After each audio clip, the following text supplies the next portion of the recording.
Hello hello et bienvenue sur Facteur X. Je suis Anna Martineau et cet été, pendant que je fais une petite pause bien méritée pour recharger les batteries, je vous propose une série best-of des épisodes qui vous ont le plus marqué. C'est l'occasion parfaite de découvrir ou redécouvrir ces pépites tranquillement installées, que vous soyez en mode transat, rando ou peut-être aussi en mode boulot au ralenti. Alors mettez vos lunettes de soleil, un bon casque sur les oreilles et laissez-vous inspirer par cet épisode qui booste vos soft skills même en vacances. Bonne écoute! Ça y est, la cloche va sonner, c'est déjà l'heure des vacances. J'avoue que même si je suis passionnée par mon job et que j'ai vraiment de la chance de faire partie de ceux qui n'ont pas l'impression de travailler au quotidien, l'été, ça reste quand même une de mes périodes préférées. Dans les prochains jours, une bonne partie d'entre nous fermeront la porte du bureau pour plusieurs semaines. Et le calme va revenir. Les tensions vont s'apaiser. Pour ceux qui restent au bureau, vous allez pouvoir bosser dans une ambiance certainement plus sereine. En été, on prend naturellement plus de temps pour nous, la vie est plus douce. Et c'est la période idéale pour prendre du recul sur nos habitudes, sur nos pratiques. En ce qui me concerne, je vais bientôt partir en tracances. Tout le mois de juillet, je vais bosser dans le sud de l'Italie. Dans cette période, je travaille sur des dossiers de pédagogie pour mes clients et la période étant plus calme, j'en profite toujours pour me poser sur ma façon de travailler, sur mes objectifs, sur mon équilibre pro-perso. Et je bouquine énormément en été. J'emmène avec moi des romans, des polars et aussi, évidemment, des livres de développement personnel. C'est ce qui m'a donné envie de vous partager certains bouquins du genre. Parce que le bonheur ne tombe pas du ciel et c'est à nous de le construire jour après jour, c'est à nous de l'entretenir. Alors, à vos écouteurs, je vous donne tout de suite les 7 livres de développement personnel à mettre dans votre valise cet été. Des livres, selon moi, incontournables pour vous inspirer et vous motiver. C'est parti! Si vous m'écoutez depuis quelque temps, vous avez compris ma passion pour tout ce qui touche à l'optimisme. Et donc c'est assez logique, le premier livre que je vous conseille de mettre dans vos valises cet été, c'est un livre de Philippe Gabillier qu'on ne présente plus. Philippe Gabillier est un des spécialistes français de la motivation. Il enseigne depuis plus de 15 ans la psychologie positive et l'optimisme, c'est clairement son sujet. Si je vous invite à prendre ce livre avec vous, c'est parce que clairement, ce qu'on entend aux infos tous les jours, on n'en peut plus. Ça nous pousse à la morosité. Autour de nous, on n'entend que des trucs pas cool. On nous parle d'inflation, de difficultés de recrutement, des Français qui ont du mal à investir parce qu'on n'arrive plus à suivre, de réchauffement climatique, et j'en passe. Et pour moi, dans ce contexte, ça devient vraiment urgent de remettre à l'ordre du jour l'antidote numéro 1 à tous ces éléments négatifs, l'optimisme. La recherche a depuis longtemps démontré l'impact puissant de l'optimisme sur notre niveau d'énergie, sur notre goût de vivre, notre relation aux autres et aussi sur notre santé et sur notre longévité. L'optimisme, c'est clairement le contraire de la naïveté candide avec laquelle on le confond parfois. C'est une attitude de l'esprit positive mais exigeante, qui a ses propres règles, qu'il faut apprendre à connaître et à utiliser pour en tirer le meilleur. Dans son livre « Éloge de l'optimisme », Philippe Gabillier nous invite à redécouvrir cette capacité à être optimiste qu'on a en réalité tous en nous. Ce livre, il va vous aider à comprendre comment ça marche, l'optimisme, pour vous permettre de l'intégrer de façon efficace et durable dans votre vie pro et perso. Je vous conseille vraiment ce bouquin parce que ça va vous donner des clés pour cultiver votre capacité à déclencher autour de vous du positif et à voir les situations sous un angle peut-être différent que ce que vous avez l'habitude de voir. Mais je ne vous en dis pas plus, à vous de découvrir toute la magie de l'optimisme avec donc l'éloge de l'optimisme de Philippe Gabillier.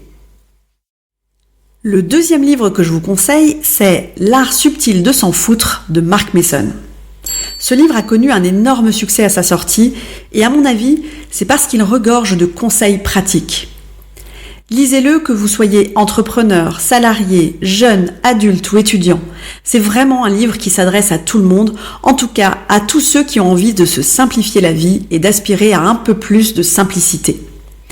En le lisant, vous allez découvrir que l'art de s'en foutre, ça consiste à réorienter vos attentes pour distinguer ce qui compte vraiment pour vous de ce qui ne compte pas. Quand je l'ai lu, moi j'ai bien aimé la liberté de ton de l'auteur, sans pour autant que le fond des idées perde en profondeur. Les idées aussi, qui vont à contre-courant du discours ambiant. Et l'humour légèrement décalé qui, sincèrement, n'enlève rien à la pertinence des propos. Si vous avez envie de rire un peu sur un sujet qui a priori est plutôt lourd, ne ratez pas Furiously Happy, chronique désopilante sur des choses qui le sont moins, de Jenny Lawson. L'auteur, qui souffre de dépression depuis de longues années, partage dans ce livre sa longue expérience avec la dépression et d'autres maladies chroniques et de comment ça l'a amené à vouloir vivre sa vie en étant furieusement heureuse. Dans son parcours, Jenny Lawson a un jour un déclic. Une nouvelle qui aurait dû en réalité la dévaster fait surgir en elle de la colère et de la rébellion. Et c'est à ce moment qu'elle décide de profiter intensément de la vie. Elle décrit dans le livre sa volonté d'outrepasser les épreuves en disant oui à toutes les bonnes opportunités qu'elle rencontre. C'est vraiment un livre où vous verrez qui vous fera rire à voix haute et qui vous motivera, je l'espère en tout cas, vous aussi à être furieusement heureux au quotidien. Si vous avez envie d'une vraie bulle d'oxygène dans votre vie tumultueuse, alors je vous conseille Kilomètre Zéro de Maud Ankawa. Dans ce roman, on assiste à un voyage initiatique qui va être un prétexte pour nous donner des pistes de réflexion pour améliorer notre mode de vie. Les conseils que vous lirez peuvent vous sembler évidents. Alors sur le papier, c'est sûrement parfois vrai. Mais la réalité, c'est qu'on se rend vite compte que notre vie quotidienne est en réalité très éloignée de toutes ces évidences. Ce roman va certainement vous pousser à vous interroger sur vous-même, sur vos désirs et le moyen de les atteindre. Je pense sincèrement que ce roman fait partie des livres qui peuvent changer notre perception des choses. Au-delà de ça, c'est une mine d'informations sur des sujets comme le bouddhisme ou la méditation, même si parfois, j'avoue, ces descriptions m'ont paru un petit peu trop présentes. Je vous conseille donc ce roman si vous avez envie de vous faire du bien. C'est une vraie ode au voyage, un voyage intérieur et personnel pour se retrouver, s'ouvrir au monde, changer notre vision et notre rapport au monde qui nous entoure. Dans le petit livre de l'Ikigai, Ken Moji nous invite à trouver notre raison de vivre, rien que ça. Notre raison de vivre, vous savez, cette chose, cette action qu'on fait avec plaisir et qui nous apporte énormément de bonheur. Le petit livre de l'Ikigai vous déculpabilise et vous réconcilie avec votre présent. En fait, vous allez découvrir que vous pouvez très bien trouver votre raison de vivre en dehors du travail, autrement dit dans un loisir, dans quelque chose que vous faites de temps en temps. Il remet l'église au milieu du village quand on lit qu'on peut très bien être heureux dans un travail qui ne nous fait pas vibrer ni rêver. Et pour ça, il faut juste qu'on le fasse avec davantage d'attention et de cœur. Un de mes auteurs fétiches sur ce genre de sujet, c'est Tal Ben-Sahar. Il a écrit plusieurs livres que j'adore vraiment, dont L'apprentissage du bonheur, que je vous conseille aussi en passant si vous ne l'avez pas encore lu. Mais aujourd'hui, j'ai envie de vous parler de L'apprentissage de l'imperfection. Ce bouquin, c'est une vraie pépite. Vous verrez, Tal Ben-Sahar sait comment nous parler, à nous qui sommes pour la plupart des perfectionnistes ambulants. En tout cas, c'est mon cas. Et peut-être que vous aussi, vous êtes comme moi, vous faites partie de ceux qui veulent tout et tout de suite et dans tous les domaines de notre vie. L'apprentissage de l'imperfection nous parle de notre vie pro et aussi de nos relations et de nos émotions. Ce livre va avoir le pouvoir de vous apaiser et en plus, il vous donne de vrais outils pour vous accepter comme vous êtes et pour accepter la vie comme elle vient. En le lisant, vous allez découvrir comment laisser tomber votre besoin que tout soit parfait autour de vous et ça fait un bien fou. On conclut cet épisode avec un bouquin que je vous conseille de lire juste avant de reprendre le boulot. Vraiment, suivez mon conseil, ne l'ouvrez pas en arrivant en vacances parce que vous verrez, en réalité, il va vous aider à préparer votre reprise et à rester zen encore plusieurs semaines après votre reprise au bureau. Ce livre, c'est bien entendu « J'arrête de râler » de Christine Levicki. Il est sorti il y a déjà quelques années et si vous ne l'avez pas encore lu, c'est vraiment, à mon sens, un must-have dans votre bibliothèque. Si vous l'aviez lu à l'époque, eh bien, je ne peux que vous conseiller de le relire avant la rentrée, ça ne peut que vous faire du bien. En tout cas, moi, très sincèrement, c'est clairement ce que j'ai prévu de faire cette année. Dans J'arrête de râler, Christine Lévicki s'est lancé le défi de ne pas râler pendant 21 jours d'affilée. Ce livre est drôle, attachant et bourré d'outils et d'exercices très concrets. Alors, je ne sais pas si vous êtes de la team râleur, et si c'est le cas, eh bien, foncez, achetez le livre. Mais en réalité, on fait tous un petit peu partie de cette team des râleurs, non ? Qui un peu plus, qui un peu moins. On râle tous les jours, on râle contre les transports, on râle contre le manque de temps, contre la météo, les collègues, la direction, les impôts, bref. Le truc, c'est que ces râleries quotidiennes, eh bien, ça nous épuise et ça nous fait passer à côté de l'essentiel. Il paraît qu'une personne râle en moyenne entre 15 à 30 fois par jour.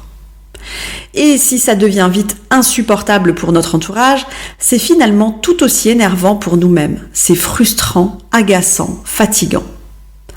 Dans J'arrête de râler, Christine Lévicki en fait va vous proposer de relever le défi des 21 jours sans râlage.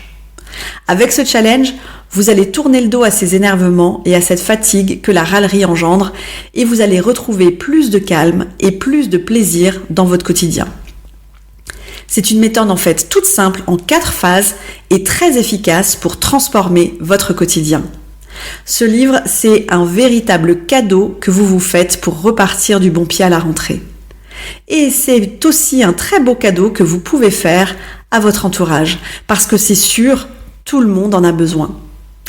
Moi, à l'époque, je l'avais offert à mon mari il y a quelques années parce que clairement, j'en avais juste vraiment marre de l'entendre se plaindre tous les soirs en rentrant.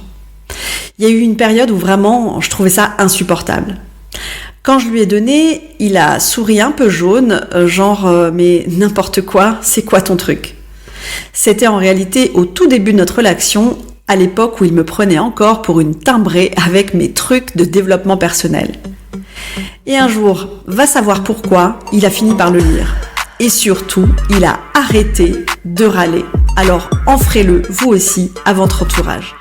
Mon dernier challenge de la saison, c'est évidemment de courir dans votre librairie préférée pour acheter les livres dont je viens de vous parler. En les récupérant, vous allez certainement tomber sur d'autres livres du même genre et certains vont peut-être vous inspirer. Alors, laissez-vous tenter. Si cet épisode vous a plu, il y a un petit geste tout simple que vous pouvez faire et qui va être vraiment ultra précieux pour moi. Abonnez-vous au podcast et laissez-moi un avis 5 étoiles sur votre plateforme d'écoute préférée. Et si vous êtes comme beaucoup sur Apple Podcast, eh bien un petit commentaire en prime, ça fait toujours plaisir et surtout, je vous assure, ça m'aide à développer le podcast et à faire découvrir Factor X en touchant encore plus de monde. En attendant, eh bien profitez bien de cette belle période estivale pour vous ressourcer, pour ralentir et faire le plein d'idées pour la rentrée. Quant à nous, eh bien on se retrouve très vite avec justement plein d'énergie pour une nouvelle saison. Bel été à vous et à très très vite sur Factor X. Ciao ciao!